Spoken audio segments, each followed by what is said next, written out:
এই যে দেখতেছেন না সাদা সাদা, এটা হচ্ছে প্রাকৃতিক লবণ। আমি এখন গুলিয়াখালী সমুদ্র সৈকতে আছি। ঘন্টা দেড়েকের উপর হবে, না ঘন্টা 2 বা 2.5 হবে। এখান থেকে জোয়ারের পানি নেমে গেছে, ভাটা পড়ছে। তো পানির মধ্যে যে লবণটা আছে এই ধাপে ধাপে আটকে গেছে, এবং তখন রোদের খুব তাপ ছিল।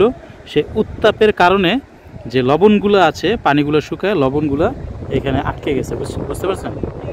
হ্যাঁ, এই যে দেখছেন পানি ধাপে ধাপে, এগুলো পুরা লবণ। তো আমার মতে এই এলাকার যে মানুষগুলো আছে তারা কিন্তু চাইলে লবণ চাষ করতে পারে, এবং এটা নিয়ে তারা স্বাবলম্বী হইতে পারে। জেলে নির্ভর দেখা যাইতেছে এই আশেপাশের মানুষগুলো। পানি কাইটা কাইটা কাইটা কাইটা বা সেচ প্রকল্পের মাধ্যমে একটু উপরের দিকে কোথাও নিয়ে যদি তারা লবণ তৈরির একটা ব্যবস্থা করে, তাহলে কিন্তু মোটামুটি টাকা পয়সা ইনকাম করার একটা সুযোগ আছে তাদের। যেহেতু লবণ এখানে হয়েছে, এমন যদি হইতো যে না লবণ হয় না একেবারে, তাহলে এটা কথা ছিল।